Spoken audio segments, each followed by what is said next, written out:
Roger Bannister's 4-minute mile, Barry Bonds' 73 home runs, Evel Knievel's 14 Greyhound buses jumped over on a Harley Davidson. How rare is it that an achievement in sports is so easily mapped to one number and so easily placed within the history of one person? This is the story of a number in a sport so unalienably tied to one man. This is the story of the 900 in vert skateboarding on timelining.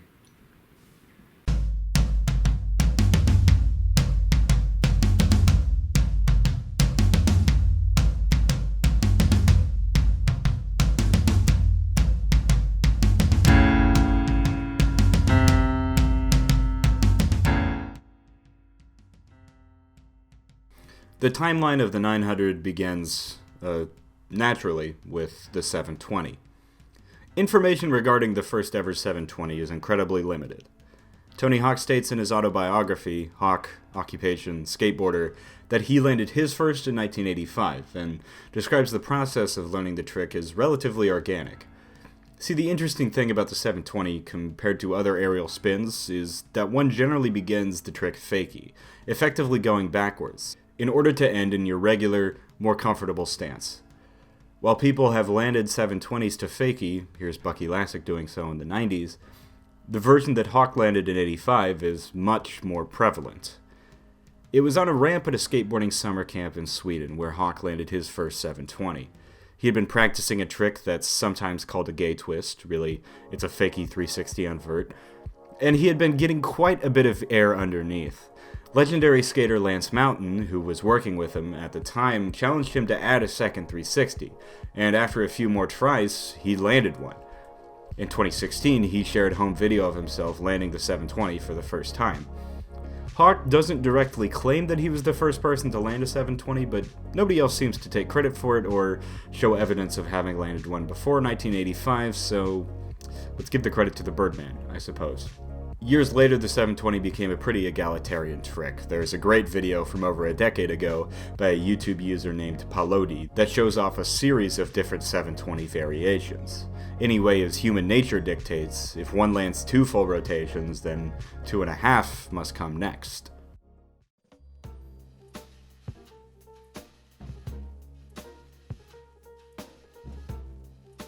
In 1990, Speed Wheels released their second of 2 films, Risk It.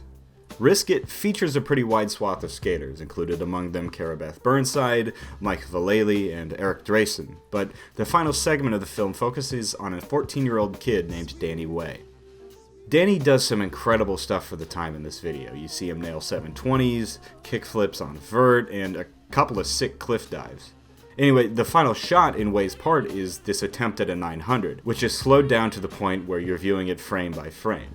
He gets the full rotations down and lands with the board underneath his feet, but the video cuts before he rolls away. Denny has never claimed that he landed this 900 himself, but it's impressive to see someone doing the full rotations this far back in history. Later on in the 90s, Rob Boyce, known to many as Sluggo, attempted a 900 of his own. There apparently exists a photo sequence of him attempting it, but I can't find it. There's also a video of Australian skater Toss Pappas doing the rotations at the YMCA skate park in Encinitas, California from around that era. Footage of Tony Hawk attempting the trick and putting wheels down before falling forward and breaking a rib also exists. Although this footage shows that the 900 was on people's minds in the 1990s.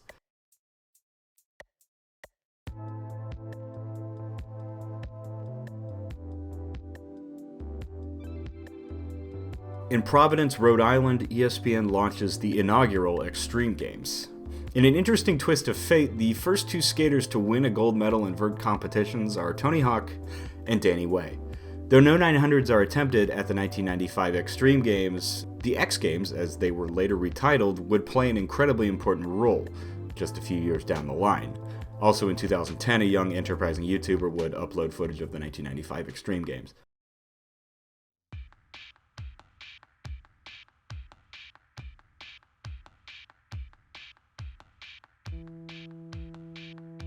The 1999 X Games introduced a best trick competition for the first time in X Games history, taking place immediately after the vert competition, during which Bucky Lasek won the gold. This contest is great. Everybody lands something. Burnquist hits the fakie 5-0 with the kickflip out, Andy Mack does some finger flip thing with the varial, Bucky lands the classic rodeo 540, Hawk lands a varial 720, and Colin McKay pretty clearly runs away with the contest with this tail slide with a big spin out, with 30 seconds left in the competition. He's amazing throughout the whole contest. He's effectively doing street stuff on a vert ramp, stuff that even now is very impressive. It's astounding to watch 20 years later. But after Hawk lands the varial 720, which by the way was the second trick he landed in the contest, he gets egged on by Dave Duncan, MC for the event, and he decides to give the 900 an attempt. After a few attempts, he starts getting really close, closer than he'd ever come before, as close as anyone had ever come before. But it was only a 30-minute session, and he did not land the trick by the time the 30 minutes were up. But that's the trouble with progression on such a big stage. The pressure can crush just as much as it can uplift. He'd been pushed to try the 900, and he got so close within the session that he wasn't going to be able to get out of it. With the first attempt after time was up, he'd signed a sort of contract with the world. He had to land the 900 that night. Electing to spurn the 30 minutes allotted was a huge risk for him, for his reputation, even for the sport. This was the biggest best trick contest in skate history, on ESPN, with the biggest name in skating attempting what had been skating's white whale. Success would be monumental, and failure would be humiliating. Hawk said it himself in ESPN's 2004 documentary, Evolution of Skate. After trying it so many times, I started to feel like this could be the ultimate disappointment, if I just can't do it.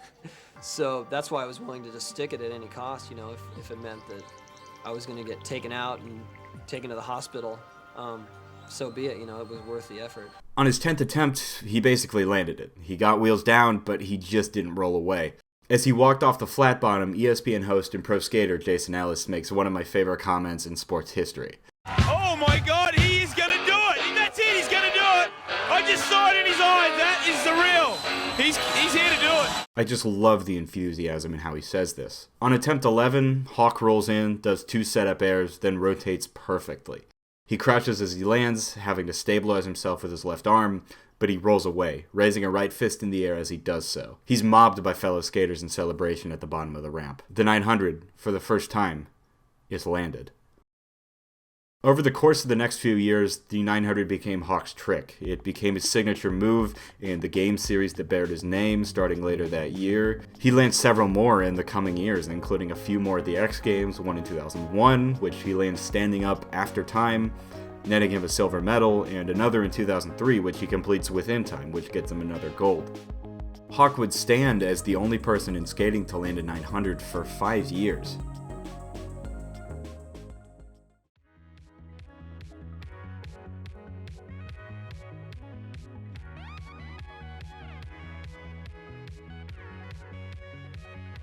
Enter Giorgio Zatoni. Zatoni is a fascinating figure in vert skating history, one who managed to shirk appearing in mainstream vert skating competitions while still being a very successful skater. He was a smooth, natural skater out of a small Italian town. He skated vert and street both very well. To my knowledge, he made one appearance at the X Games in 1998, and he finished second, beating out Tony Hawk on the podium. According to him, he tried a 900 as early as 1997 at the Slam City Jam in Vancouver, and he tried it on his own ramp intermittently between then and the second week of April 2004, when he finally got the full rotation down. Giorgio's first 900 seems like the inverse of Hawk's. Hawk's was landed at the biggest stage, at the biggest competition, on a live TV broadcast on the worldwide leader in sports entertainment. Giorgio's was landed on a ramp, in a field, in front of a few videographers and some friends. Hawk's landing is violent, sketchy, but successful, fitting for the first time something's ever been done. Giorgio's is surprisingly smooth. He rolls right through it, as if it was almost easy for him. Of course, his jubilation as he gets to the other wall shows otherwise. The 900, finally, after 5 years, had changed hands. It was no longer just a trick of Tony Hawk's. The length of time between Hawk becoming the first to land a 900 and Zatoni becoming the second was nearly 5 years. The length of time between the second and third, though, was only about a month.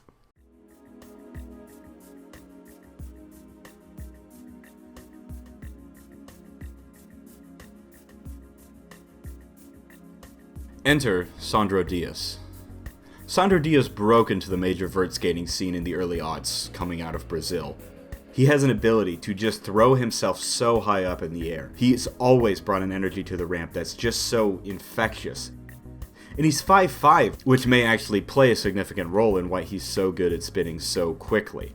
And in May 2004, at the Latin X Games in Rio de Janeiro, with a backside grab, Sandra went spinning practically before he left the ramp, competed the 2.5 rotations, and landed with a hand drag for further effect.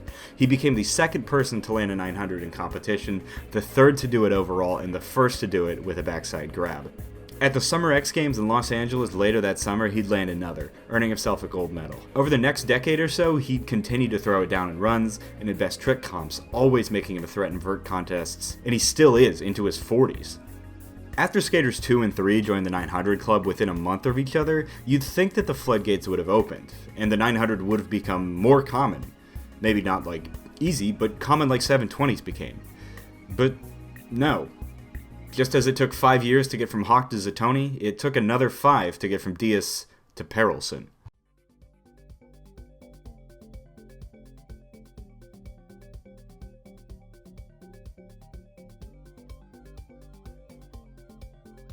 The Maloof Money Cup was a relatively short-lived skateboard competition that ran from 2008 to 2011, bankrolled, of course, by the Maloof family, who, to my knowledge, made their money through Coors beer distribution. Basketball fans will know them as the guys who fucked up the Sacramento Kings before Vivek Ranadive got there and continued to fuck up the Sacramento Kings.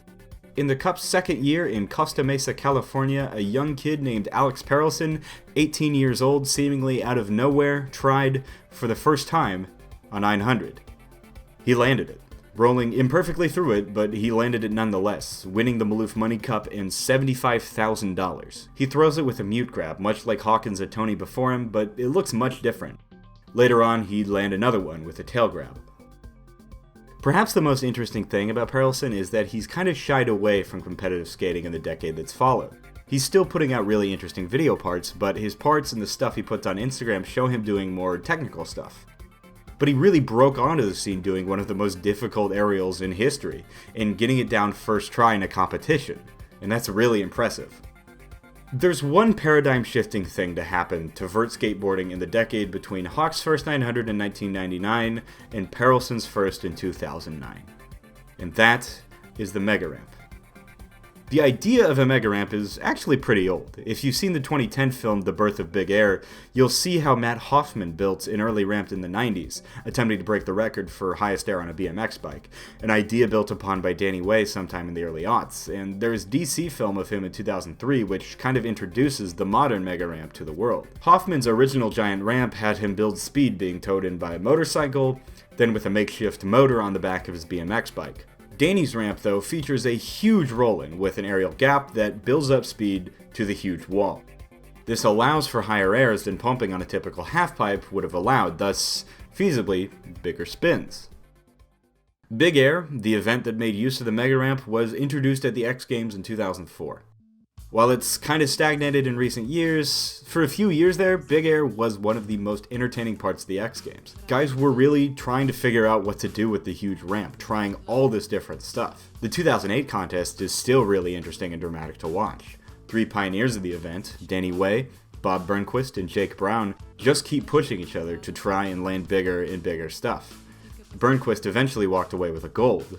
However, it was the next year where the mega ramp starts to show its significance in the history of the 900. Jake Brown, the Australian skater and a friend of the aforementioned Toss Pappas, had been pushing for the 900 for years. In 2009, Brown wins his first X Games Big Air gold, and on his last run he attempts a 900, not really getting close to landing it or even putting wheels down, but he does get the full rotation through. Most importantly, this is the first example of a skater attempting a 900 at the biggest mega ramp competition. Skate pioneer Bob Burnquist in LA Olympic Coliseum at X Games 16 on his last run attempts a mega ramp 900 of his own, putting wheels down under it but not being quite able to roll away. This trick is the subject of my second ever tweet. In August he puts it down, going fakie to boot, which is what happens when you go up like backwards and land going the same direction. From here on out, 900s are mostly done on the mega ramp.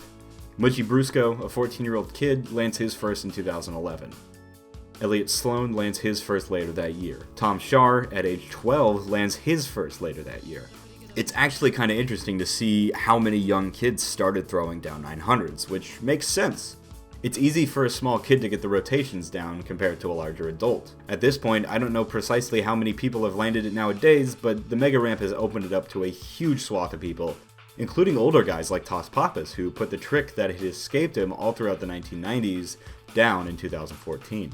The thing about the timeline of the 900 is that it hasn't ended. It's just more commonplace now. Flip on the big air contest at the X Games next summer and you'll see people throwing it like it's just another really impressive trick. Not the untouchable aerial that it once represented, but that's how skating works. Something unbelievable in 1998 became possible in 1999.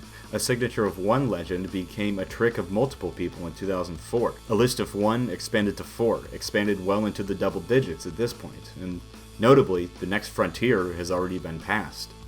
Within a year of his first 900 in 2011, Tom Schaar, at age 12, became the first skater to land a 1080. In April 2013, Jono Schwan would land his own on the same ramp. The 1080 is the new frontier, and the 1260, presumably, is the next.